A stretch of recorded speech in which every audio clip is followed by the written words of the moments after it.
আজ নির্বাচন কমিশনের তরফে ঘোষণা করা হলো আগামীকাল থেকে 12 রাজ্যে শুরু হচ্ছে ভোটার তালিকা নেবেট সংশোধনী প্রক্রিয়া। আর সেই নিয়ে এবার সাংবাদিকদের মুখোমুখি কুণাল ঘোষ, দেখবো সরাসরি।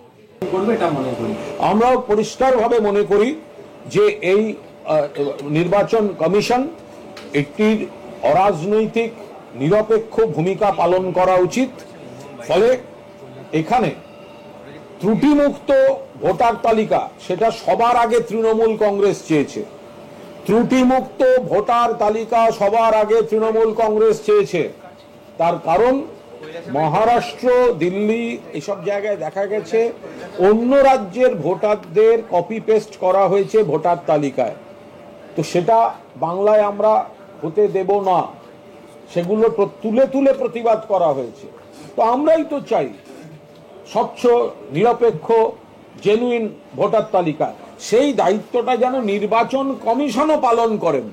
নির্বাচন কমিশন যেন ইনফ্লুয়েন্সড বাই বিজেপি এমন কোনো পদক্ষেপ না নেন। মাননীয় মুখ্যমন্ত্রীর নেতৃত্বে পশ্চিমবঙ্গ সরকার, প্রশাসন তাদের সাংবিধানিক দায়িত্ব পালন করছে। তৃণমূল কংগ্রেস তারা তাদের দায়িত্বপূর্ণ যে ভূমিকা সেটা পালন করছে, কিন্তু নির্বাচন কমিশনকে এনশিওর করতে হবে যে তারা বিজেপির দ্বারা ইনফ্লুয়েন্সড হয়ে কোনো কাজ করবেন না। বিহার প্রসঙ্গের কথা যখন ওঠে তখন সিএসসি বলছে যে বিহারে এসআইআর ভালোই হয়েছে, 64 লক্ষ নাম বাদ গেছে, একটাও তো অভিযোগ কমিশনে জমা পড়েনি।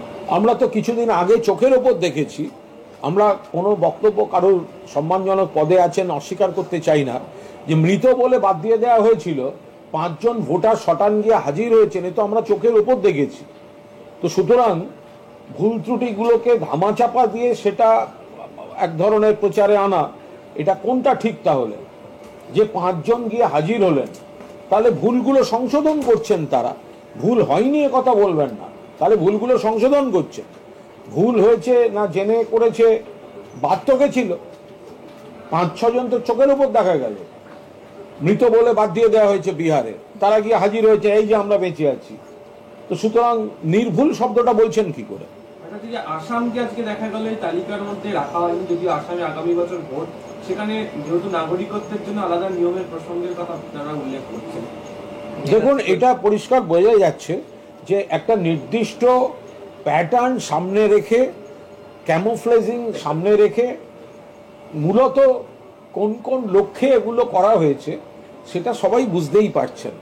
কিন্তু বাংলার মানুষ, তাদের মনের মধ্যে মমতা বন্দ্যোপাধ্যায়, মনের মধ্যে তৃণমূল কংগ্রেস এবং উন্নয়ন, তারা বাংলার 34 বছর আগের দেখেছেন, অন্য বিজেপি রাজ্যগুলো এখন দেখছেন, তুলনায় বাংলা অনেক ভালো আছে, তারা সবাই জানেন।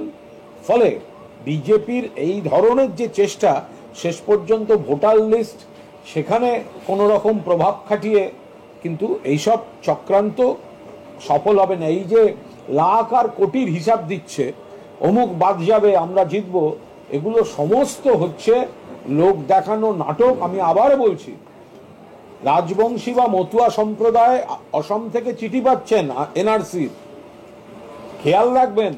বিজেপির নেতাকে বলতে হচ্ছে যে এসআইআরে যারা বাদ যাবে তারা আমরা পরে সিএ দিয়ে তুলে দেবো। তার মানে ওনারাও বুঝতে পারছেন যে এসআইআর যে বাঘের পিঠে ওনারা চেপে বসে যে মডেলে করার কথা ভেবেছেন, তাতে কিন্তু হিন্দু ধর্মাবলম্বী বহু বাদ যাওয়ার মুখে দাঁড়িয়ে আছেন। সেই জন্যই বিজেপি এখন ব্যাকগিয়ার দেওয়া কথাবার্তা শুরু করেছে। সুকান্ত মজুমদার বলছে যদি বিহারে এত হয় তাহলে এখানে 1 কোটিরও বেশি হয়। আমি আবার বলছি, 1 কোটি কেন, ওনারা এই যে ওনাদের ভোটারও যাবে, ওনাদের ভোটারও যাবে। মানুষকে ভোটার হিসাবে দেখবেন না সুকান্ত বাবুদের বলবো, মানুষকে মানুষ হিসেবে দেখুন। পশ্চিমবঙ্গে মানুষকে মানুষ হিসেবে দেখা হয়, ধর্ম আর ভোটার হিসেবে নয়। কন্যাশ্রী সব বাড়ি পায়, সব ছাত্রী পায়, লক্ষ্মীর ভাণ্ডার সব বাড়ি পায়, স্বাস্থ্যসাথী সব বাড়ি পায়, এভাবে দেখবেন না।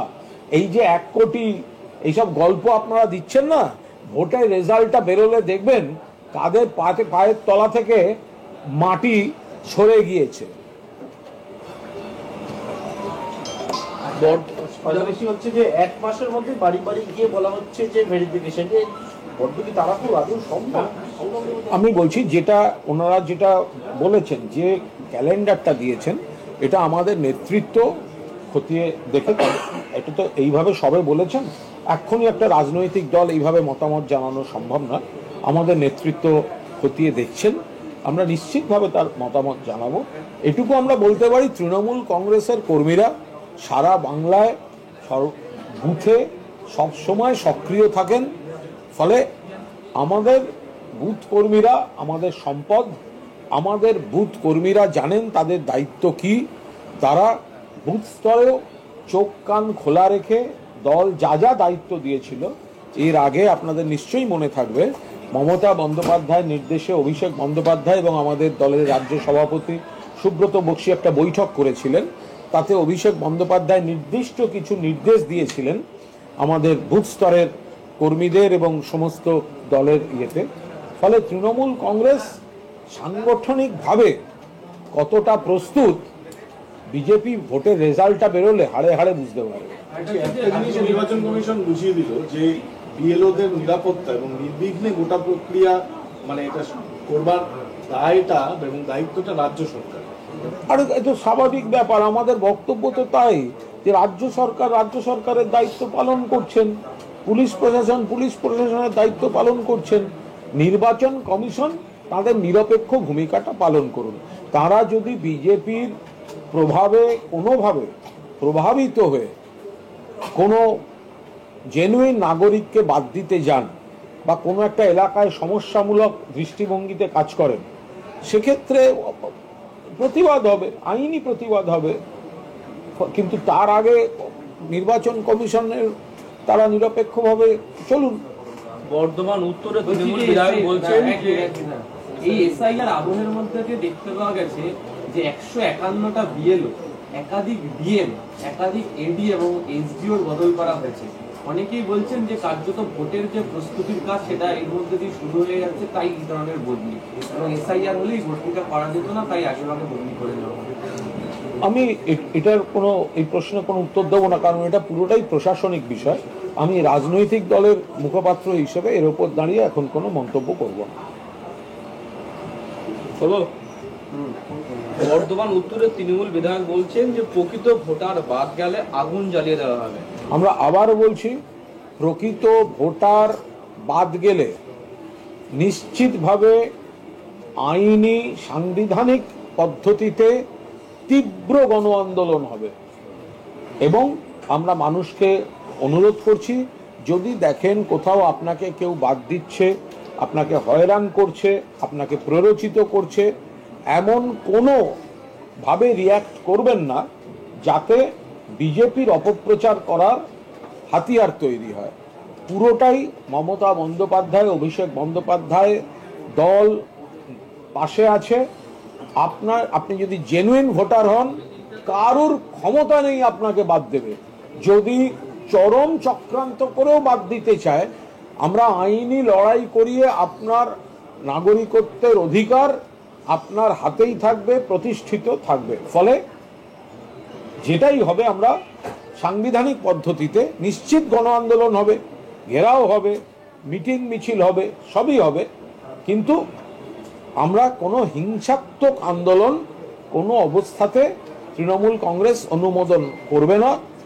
আমরা আইনি সাংবিধানিক পথে সর্বোচ্চ জায়গায় গিয়ে গণতান্ত্রিক আন্দোলন হবে এবং আইনি লড়াই হবে।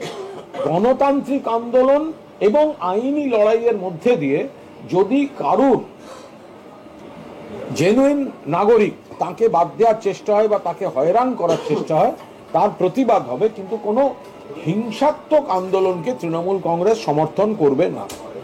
বহু চেষ্টার পরও কেন্দ্র পারলো না 100 টাকা আটকে রাখতে। সুপ্রিম কোর্টে তো হার হলোই, শুধু এটা নয়, হাইকোর্টে তারা বলেছিল যে আমরা তো আবার বলছি যে এটা এই 100 দিনের টাকা, এই যে সুপ্রিম কোর্ট রায় দিল কেন্দ্রকে দিতেই হবে, এটা হচ্ছে গণতান্ত্রিক পদ্ধতিতে বাংলা থাপ্পড় খেলো দিল্লির সরকার।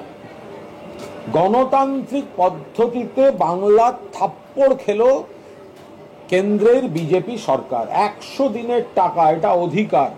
গরিব মানুষ কাজ করেছেন, 3 বছরের বেশি সময় ধরে ঘুরিয়েছে, বদনাম দিয়েছে, কুৎসা করেছে। ভুয়ো জব কার্ড, উত্তরপ্রদেশ হচ্ছে তালিকায় প্রথম, তাকে আপনারা সব টাকা দিলেন। মন্ত্রীর ছেলে দুর্নীতি করে ধরা পড়লো 100 দিনের কাজে গুজরাটে, তাকে আপনারা টাকা দিলেন। আর পশ্চিমবঙ্গে এত মানুষ কাজ করলেন, তাদের টাকা দিলেন না। মমতা বন্দ্যোপাধ্যায় ধর্ণা দিয়েছেন, চিঠি লিখেছেন, আন্দোলন করেছেন,